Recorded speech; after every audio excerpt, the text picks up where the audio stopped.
Bismillahirrahmanirrahim. Assalamualaikum warahmatullahi wabarakatuh. Ikhwatul iman, rahimani Allah wa iyyakum. Alhamdulillah, bersyukur pada Allah kembali pada petang hari ini. Kembali kita bersama Ramadan bersama Rasulullah Sallallahu Alaihi Wasallam. Untuk kali ini kembali saya akan membacakan hadis Rasulullah terkait dengan hadis zakat. Dan ada banyak hadis sebenarnya tentang zakat ini, tetapi saya pilihkan hadis yang disepakati kesahihannya oleh kedua imam. Yang pertama adalah Al-Imam Al-Bukhari dan yang kedua adalah Al-Imam Muslim. Melalui Abdullah bin Umar radhiyallahu anhuma.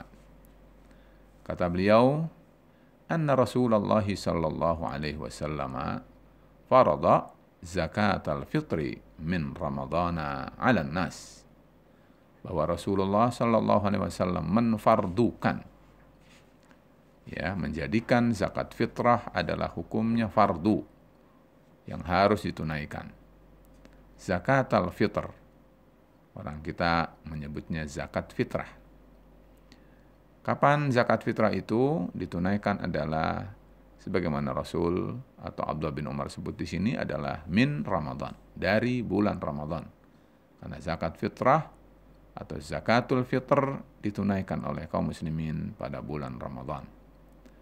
Siapa yang harus mengeluarkan zakat itu?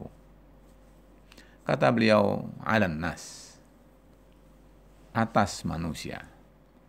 Pastinya manusia di sini adalah muslim yang sudah bersyahadat, yang sudah membenarkan Rasulullah Sallallahu Alaihi Wasallam yang telah menjadikan Islam sebagai agama yang menjadi pedoman hidup bagi orang tersebut. Kemudian kata beliau, sa'an min tamrin atau sa'an min sya'irin. Sa' adalah takaran dan bukan timbangan. Min tamrin, tamrin artinya adalah tamr, artinya kurma. Au sa' atau satu sa' min syair, syair itu adalah biji-bijian. Sa' itu adalah ukuran takaran barang benda yang ditakar dan dia berisi 4 mud. Adapun mud adalah dia berupa 2 telapak tangan seseorang yang digabung untuk mengambil barang yang ditakar tersebut. Katakan saja kalau dalam bentuk ukuran misalnya adalah dia bejana berukuran 750 mililiter. Ya. Kemudian dia adalah dikalikan dengan 4. Bisa jadi adalah hasilnya adalah kalau di kilo adalah bisa 3 kilo, bisa lebih, bisa kurang. Tergantung daripada apa yang dimasukkan. Kalau kurma tentu akan berbeda dengan beras dan seterusnya. Intinya adalah bahwa dia adalah yang ditakar, bukan ditimbang. Ditakar itu adalah konversi. Jadi harus dirata-ratakan terlebih dahulu kalau kita mau menggunakan kilo atau liter. Nah, adapun tamar dengan syair, maka dia adalah tentu makanan pokok yang ada saat itu dan makanan pokok yang ada pada saat sekarang, dan ini adalah muasal daripada hukum zakat. Untuk zakatul fitr.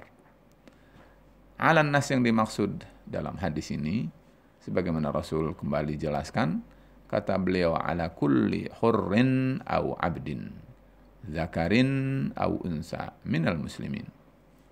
Bagi orang yang merdeka ataupun orang yang bersandang budak, yakni tidak merdeka, zakarin au unsa, dia laki-laki ataukah perempuan, minal muslimin. Sebagaimana yang tadi saya sampaikan bahwa annas yang dimaksud adalah minal muslimin.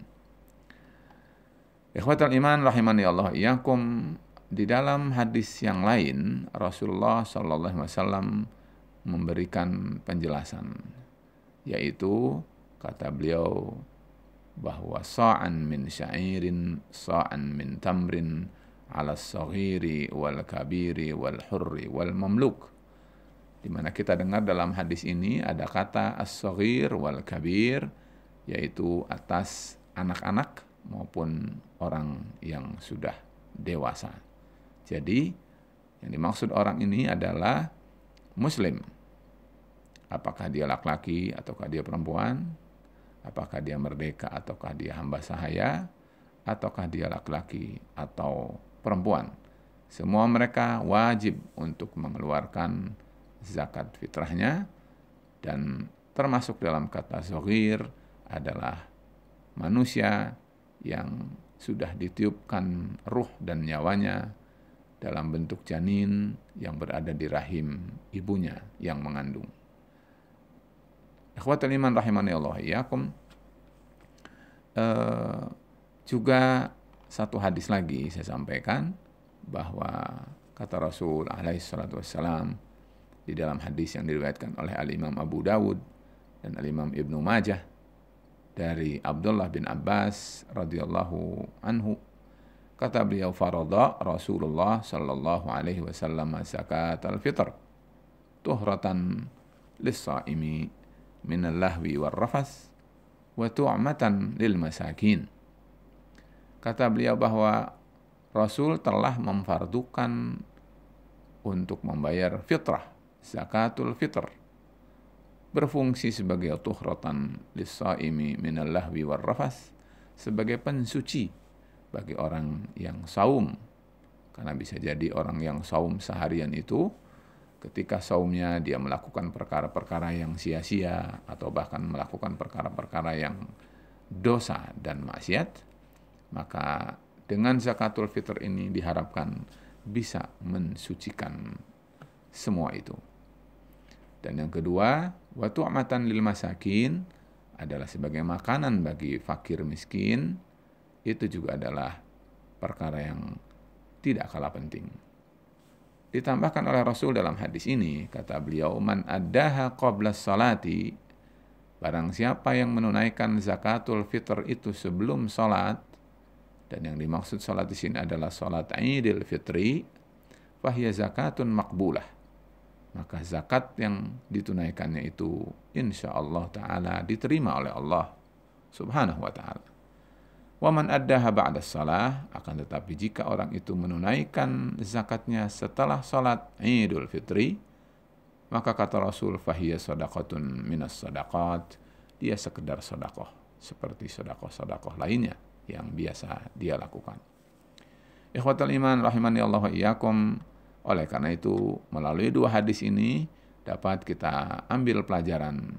Yang pertama, bahwa muslim, apakah dia laki-laki, perempuan, masih kecil, bahkan masih janin, atau dia sudah dewasa, sudah orang tua, sudah lansia, ataukah dia adalah orang merdeka, ataukah orang yang masih berstatus budak, semua mereka wajib untuk mengeluarkan yang disebut dengan zakatul fitr.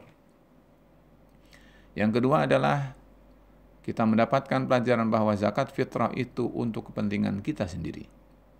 Karena bisa jadi saum kita adalah tidak sempurna karena perbuatan kita mungkin sia-sia, atau perbuatan kita yang bahkan berpeluang bernilai dosa dan maksiat kepada Allah Subhanahu wa Ta'ala.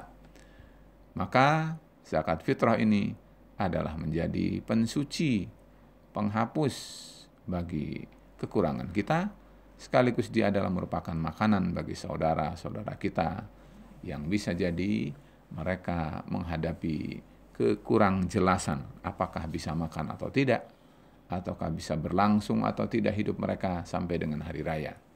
Dengan zakat fitrah ini diharapkan mereka walaupun miskin, belum seberuntung kita, akan tetap berbahagia bersama kita di hari raya. Dan yang ketiga adalah bahwa kapan zakat ini ditunaikan. Hadis ini pun menjelaskan kepada kita bahwa hendaknya kita menunaikan zakat ini sebelum sholat Idul Fitri ditunaikan. Tentu beberapa hari sebelumnya juga adalah diperbolehkan. Tetapi adalah lebih afdol lagi jika mampu, jika bisa ditunaikan sebelum sholat Idul Fitri. Ikhwatul iman rahimani Allah wa iyyakum, mudah-mudahan bermanfaat apa yang saya sampaikan dan ada gambaran yang menambah kepada kita untuk menjadi landasan apa yang harus kita lakukan tentang zakatul fitr. Wabillahi taufiq wal hidayah. Wassalamualaikum warahmatullahi wabarakatuh.